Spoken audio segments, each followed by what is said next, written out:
गुलाब हवेली में इन दिनों ऐसा तूफान उठने वाला है जिसकी किसी ने कल्पना तक नहीं की थी। ईशा, जो हमेशा से अपने परिवार और रिश्तों को बचाने के लिए लड़ी है, अब वही लड़की अपनी जिंदगी की सबसे बड़ी जंग लड़ने वाली है।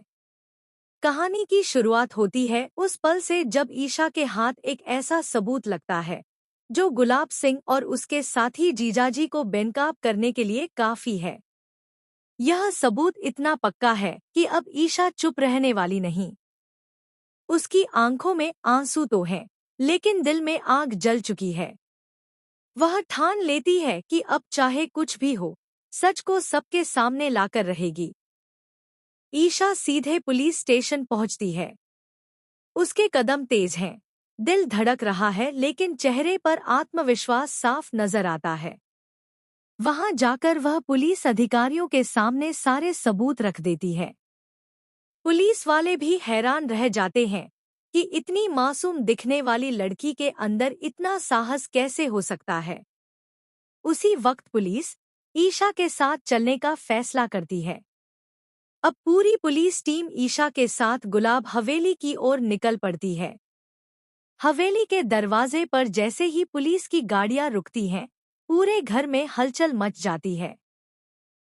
नौकर चाकर से लेकर बड़े बूढ़े तक सबके चेहरे पर सन्नाटा छा जाता है। और जब पुलिस हवेली में दाखिल होकर सीधा गुलाब सिंह को घेर लेती है, तो गुलाब सिंह के चेहरे का रंग उड़ जाता है। पुलिस इंस्पेक्टर गरजती आवाज में कहता है, गुलाब सिंह, तुम्हें बच्चों की जिंदगी के साथ खिलवाड़ करने और अपनी ही बेटी की जिंदगी बर्बाद करने की कोशिश के जुर्म में गिरफ्तार किया जाता है। ये सुनते ही पूरा घर हिल जाता है। गुलाब सिंह चीखता है, समझाने की कोशिश करता है, मगर हथकड़ियों की झंकार उसके सारे बहाने दबा देती है। इसी बीच ईशा की दादी सामने आकर कड़वी बात कहती है, शर्म नहीं आती तुझे, ईशा? अपने ही बाप को पुलिस के हवाले कर दिया। तू कितनी घटिया बेटी निकली। लेकिन ईशा अब टूटी हुई मासूम लड़की नहीं रही। उसके अंदर हिम्मत और सच्चाई की ताकत है।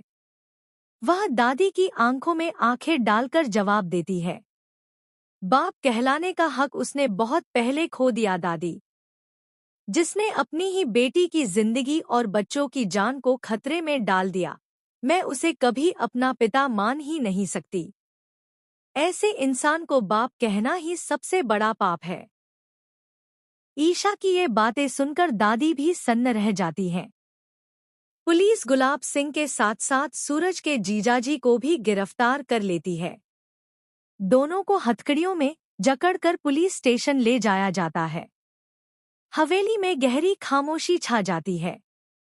इसके बाद ईशा ताई जी को जेल से बाहर निकालकर सीधा अपने साथ घर ले आती है। ताई जी को सारी सच्चाई बताती है कि गुलाब सिंह और जीजाजी ने किस तरह चालें चलीं, किस तरह बच्चों को खतरे में डाला और किस तरह उसकी जिंदगी के साथ खिलवाड़ किया। यह सुनकर ताई जी का गुस्सा सातवें आसमान पर पहुंच जाता है। ताई जी गरज उठती हैं, गुलाब सिंह तो यह सब अपनी बेटी को वापस बुलाने के लिए कर रहा था, लेकिन हमारे दामाद को यह सब करने की क्या जरूरत थी?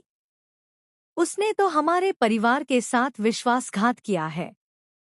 तभी ताई जी को अपनी सबसे बड़ी गलती का एहसास होता है।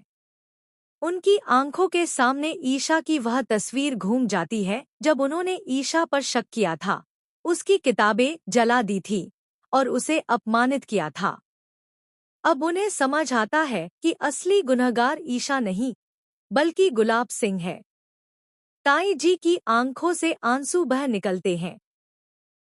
वे ईशा का हाथ पकड़कर कहती हैं, ईशा, मुझे माफ कर दो। मैंने